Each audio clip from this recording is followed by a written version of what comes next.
सत्त्वशुद्धि सौमनस्य एकाग्र इन्द्रियजयात्मदर्शन योग्यत्वानि च।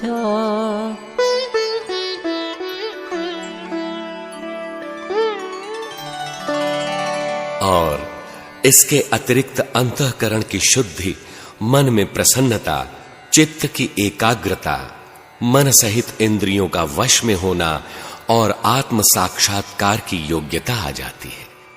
अंतःकरण शांत और चिंतन में प्रवाहित होने की क्षमता वाला हो जाता है। चिंतन में अनुरक्ति देखकर मन में प्रसन्नता बढ़ती है। चित्त की एकाग्रता, अंतःकरण में निर्मलता आ जाती है, क्योंकि अंतःकरण की धुलाई ही शौच है। अब दूसरा नियम संतोष देखें। संतोषादनुत्तम सुखलाभः। संतोष से सर्वोत्तम सुख का लाभ होता है, जिससे उत्तम कोई सुख नहीं है। ऐसा सुख मात्र परमात्मा में है। संतोष की पराकाष्ठा में उन प्रभु से तोष मिलने लगता है। जो आनंद सिंधु सुख राशि, सी करते त्रैलोक सुपासी। भगवान आनंद के सिंधु हैं, सुख की राशि हैं। इस आनंद सिंधु की एक बूंद से त्रैलोक्य तृप्त हो जाता है। परिस्थितियों से समझौता संतोष नहीं है। संतोष से कामनाओं का नाश हो जाता है, क्योंकि जब सम उस परमात्मा का तोष मिल गया तो कामना भी किसकी करें। आगे ऐसी कोई सत्ता नहीं जिसकी स्पृहा हो सके। अब तप का सर्वोपरि परिणाम बताते हैं।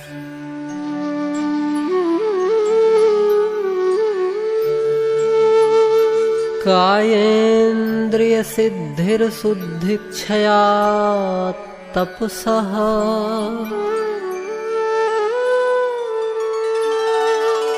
तप के अनुष्ठान से जब अशुद्धि का नाश हो जाता है, तब कायेन्द्रिय सिद्धि, शरीर और इंद्रियों की सिद्धि हो जाती है। उस समय इंद्रियों को जहां चाहें आप लगा सकते हैं। सर्दी गर्मी जिस वातावरण में रखना चाहें, राग द्वेष से रहित रख सकते हैं। सामान्य जीव जहां तहां इंद्रियतान्यो, इंद्रियों के बहाव में खींच जाता है।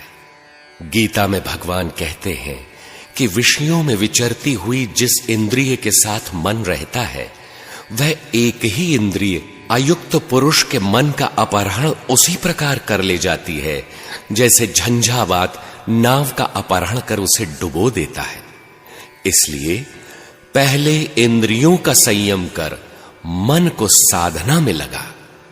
मन सहित इंद्रियों को इष्ट के अनुरूप तपाना तप कहलाता है। अब देखें स्वाध्याय का स्वरूप।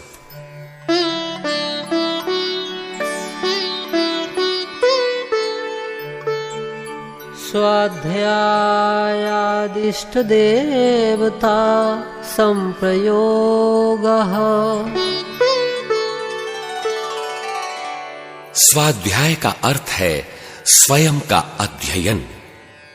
मुझे साधन में कितना समय देना चाहिए, कितना दे पाता हूं, इसका निरीक्षण करते हुए, सदैव सचेत अवस्था में रहते हुए, समझते हुए साधनरत रहने से इष्ट देवता संप्रयोगः, योग की अवस्था इष्ट देव से ओतप्रोत हो जाती है। ईश्वर प्रणिधान की पराकाष्ठा देखें।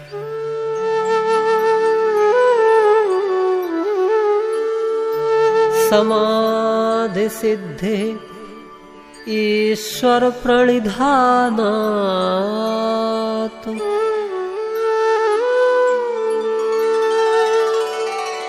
ईश्वर की शरणागति तथा मन क्रम वचन से उनके प्रति समर्पण एवं उनके हाथ का यंत्र बन जाने से समाधि की सिद्धि हो जाती है। ईश्वर पर निर्भर करने वाले साधक का योग क्षेम भगवान स्वयं देखते हैं।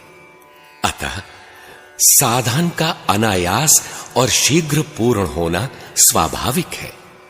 ऐसी स्थिति में समाधि अर्थात सम और आदि तत्व ईश्वर के साथ समत्व प्राप्त होने में शीघ्र सफलता मिल जाती है। अब आसन का स्वरूप देखें।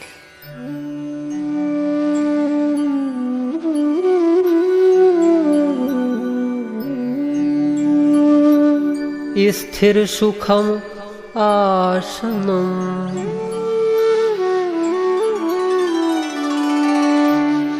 निश्चल सुखपूर्वक बैठने का नाम आसन है। आसन लगाकर बैठना तो सरल है, लेकिन सुख कहां? सुख का उतार चढ़ाव मन पर है, तन पर नहीं।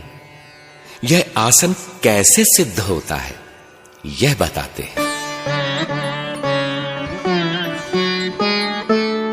प्रयत्न शैथिल्यानंत समापत्तिभ्याम।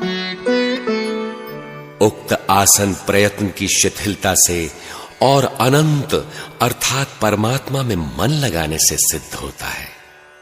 यदि शरीर के ही बैठने का नाम आसन होता तो अनंत अर्थात परमात्मा में मन लगाने की क्या आवश्यकता थी? अनेक विभूतियां ऐसी रही हैं, जैसे महर्षि अष्टावक्र, गुरु महाराज के गुरुदेव पूज्य सत्संगी महाराज जी, जिनके पांव टेढ़े मेढ़े थे। आसन की मुद्रा का प्रश्न ही नहीं उठता, कभी बनी ही नहीं, किंतु वे अपने युग के सर्वोपरि महापुरुष थे। प्रयत्न शैथिल्य अर्थात यम नियम तप स्वाध्यायादि में जो प्रयत्न चलता है, उस प्रयत्न में शिथिलता आ जाए, इनका पालन सहज स्वाभाविक होने लगे, एक बार जहां मन लगाया शांत प्रवाहित होने लगे, इस प्रकार एक परमात्मा में भली प्रकार मन लग जाने से आसन सिद्ध हो जाता है। अतः यह आसन मन का है, मन का स्थिरीकरण ही आसन है।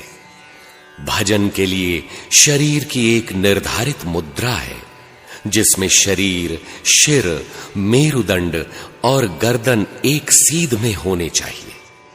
आंखें अर्धोन्मीलित, नासाग्र दृष्टि आवश्यक है, किंतु महर्षि पतंजलि ने मन के शांत स्थिर टिकने को ही आसन की संज्ञा दी है। आसन मारे क्या भया, मुई न मन की आस, ज्यों कोल्हू के बैल को घर ही कोस 50। मन में उभरने वाली आशाएं हैं जो स्थिर बैठने नहीं देती। आसन का प्रभाव क्या होता है?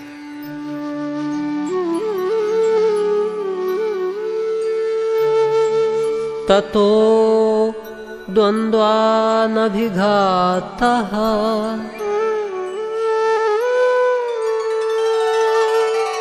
आसन सिद्ध होते ही द्वंद्वों का आघात नहीं होता।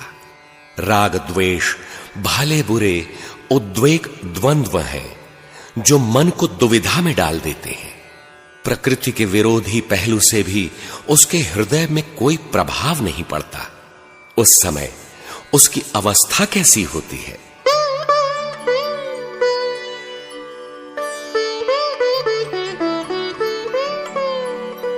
तस्मिन् सति श्वास प्रश्वासयोर्गतिविच्छेदः प्राणायामः।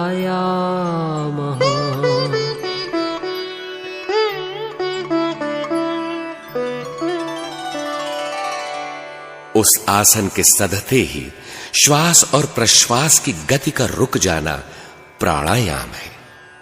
प्राणायाम अलग से कोई क्रिया नहीं है, अभ्यास किया गया तप, स्वाध्याय, ईश्वर प्रणिधान का साधन किया जाता है। अहिंसा, सत्य, अस्तेय, ब्रह्मचर्य, अपरिग्रह का। इसमें सहजता ढलते ही आसन सिद्धि और आसन सधते ही प्राणायाम, प्राण के व्यापार पर विराम लग गया। इस प्रकार यह स्थिति परिणामजन्य है। यह यम नियमों के परिपालन का प्रतिफलन है। श्वास जो लेते हैं, प्रश्वास जो त्यागते हैं। जैसे प्राचीन साहित्य में कहीं कहीं इसके विपरीत उल्लेख भी मिलते हैं, जिसमें प्राण जो त्यागा जाता है और प्रश्वास जो भीतर लेते हैं, ऐसा अर्थ किया गया है। किंतु अधिकांश मनीषियों ने श्वास या प्राण उसे कहा है जो हम ग्रहण करते हैं। आत्म उत्कर्ष के लिए आप लेते हैं विद्या और आत्मा का पतन करने वाली अविद्या त्यागते हैं। इन दोनों की गति पर विराम लग जाना, जब त्यागना और ग्रहण करने की वृत्तियां शांत हो जाएं, श्वास प्रश्वास की गति रुक जाती है। इसी का नाम है प्राणायाम। आसन के सधते ही चित्त वृत्ति शांत प्रवाहित होने लगती है। न भीतर से कोई संकल्प स्फुरित होता है, न बाह्य वायुमंडल के संकल्प भीतर प्रवेश कर पाते हैं। यही कारण है कि ऐसी अवस्था में चित्त शांत और स्थिर हो जाता है। यही श्वास प्रश्वास की गति का रुकना है।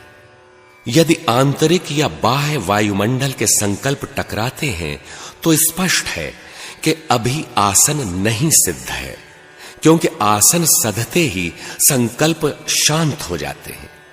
प्राणों के व्यापार पर विराम लग जाता है। प्राण अंतःकरण को कहते हैं।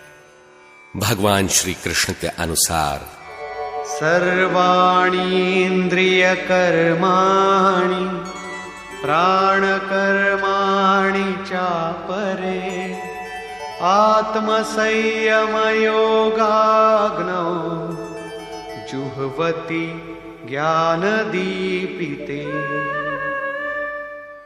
संपूर्ण इंद्रियों के कर्मों को इंद्रिय कर्माणि, इंद्रियां कर्म करती हैं। प्राण कर्माणि, प्राण कर्म करते हैं। बाहर इंद्रियां कर्म करती हैं, भीतर अंतःकरण में प्राण कर्म करते हैं। दोनों के कर्मों को ईश्वरीय निर्देशन से प्रकाशित आत्मा में संयम रूपी योगाग्नि में हवन करना योग है। सारांशतः अभ्यास यम नियमों का किया जाता है। इससे आसन की सिद्धि होती है। इसका ही उन्नत स्तर प्राणायाम है। उक्त प्राणायाम की अवस्था कैसे आएगी, इस पर कहते हैं